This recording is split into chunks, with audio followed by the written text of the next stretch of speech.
Assalamualaikum warahmatullahi wabarakatuh.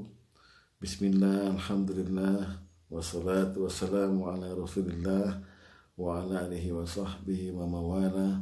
La hawla wa la quwata illa billahil aliyyil azim. Allahumma shalli wa sallim wa barik ala Muhammadin wa ala alihi wa sahbihi ajma'in. Amma ba'du. Sha'imin sha'imat rahimakumullah. Alhamdulillah, summa alhamdulillah hamdan katsiran thayyiban mubarakan fih. Kita sama-sama telah memasuki sahur ke-18 dan telah melewati buka puasa ke-17. Ya, jadi kita sekarang sedang insya Allah berjuang untuk memenuhi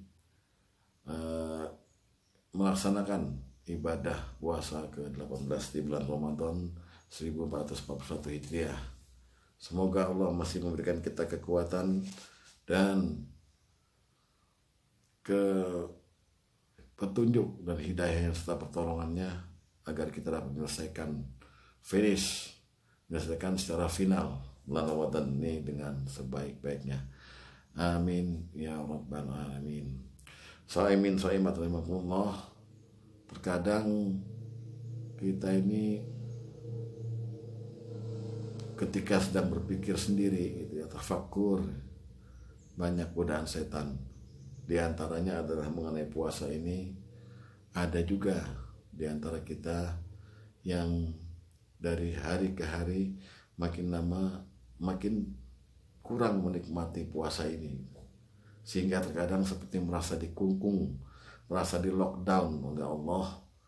Akhirnya merasa fisik ya tidak kuat dan akhirnya tidak tahan dengan menahan lapar dan hausnya itu, sehingga tergoda dia untuk membuka puasanya, atau sudah sampai tahap setengah bulan ini selanjutnya dia memutuskan untuk tidak berpuasa lagi gitu.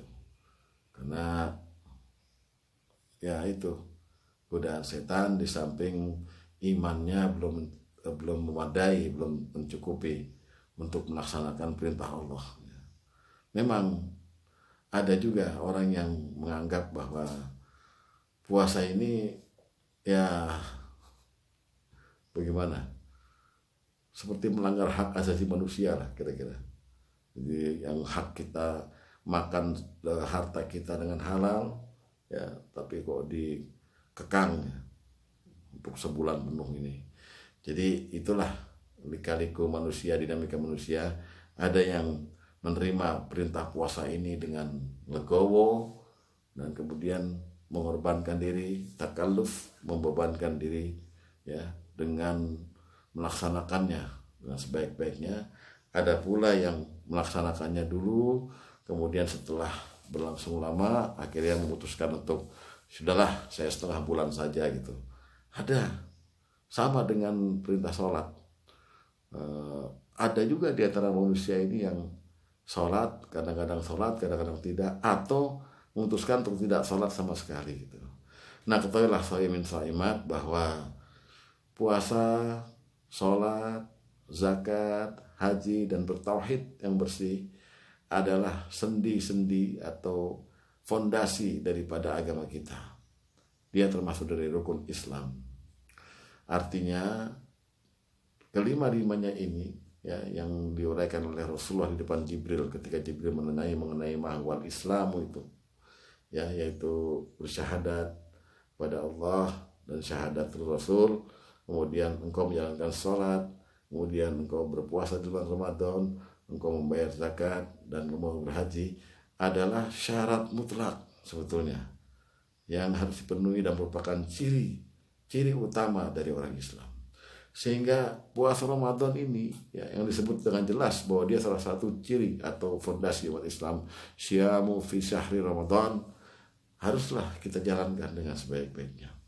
Jangan sampai kita remehkan perintah puasa ini, dan jangan sampai kita lebih mementingkan hawa nafsu kita sehingga kita menganggap bahwa puasa ini sangat mengorbankan diri kita sehingga bisa kita tinggalkan begitu saja. Saya akan bacakan sebuah hadis peringatan Rasulullah mengenai hal ini ya, sebagai berikut. Hadis ini diriwayatkan oleh Abu Daud, Ibnu Majah, dan Tirmizi. Man aftara yauman min Ramadan, barang siapa dengan sengaja berbuka pada satu hari di bulan Ramadan, ya, min ghairi rukhsah, dengan tanpa rukhsah, ya, tanpa alasan unsur syar'i yang jelas.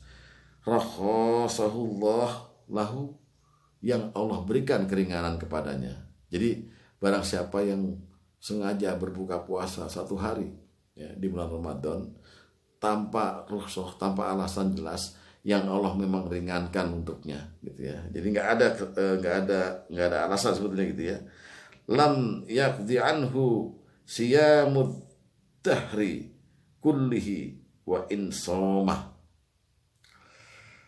maka puasanya itu tidak akan dapat dibayar meskipun dengan cara dia membayarnya puasa sepanjang masa. Coba itu, ini keras ya. Jadi janganlah meremehkan perintah puasa ini dengan alasan kesehatan atau alasan yang kira-kira terganggu hidup kita dengan menjalankan perintah ini. Allah tidak akan pernah membebani seseorang di luar kemampuannya. Kalau Allah menyuruh kita berpuasa, pasti Allah juga memberikan kekuatan pada kita untuk dapat melaksanakan puasa itu. Hanya tergantung iman kita tahan tidak menghadapi ujian, sabar tidak menghadapi lapar dan haus itu. Jadi jangan sampai kita kejebak di dalam sebuah permainan hawa nafsu atau bisikan setan bahwa kita ini berhak untuk makan dari harta yang halal yang kita dapatkan. Ya, memang berhak, tapi di bulan puasa tolong ditahan dulu, karena apabila kita sengaja berbuka tanpa alasan yang sah, yaitu tanpa sakit, tanpa musafir, atau tanpa memang kita sudah tidak mampu berpuasa lagi, kita sengaja berbuka tanpa alasan itu, maka Allah tidak akan terima kalau kita pun mengganti puasa yang kita lewatin itu dengan berpuasa sepanjang masa. Semoga ini dapat memotivasi kita untuk lebih sayang dan untuk lebih bisa beribadah di bulan Ramadan. Wassalamualaikum warahmatullahi wabarakatuh.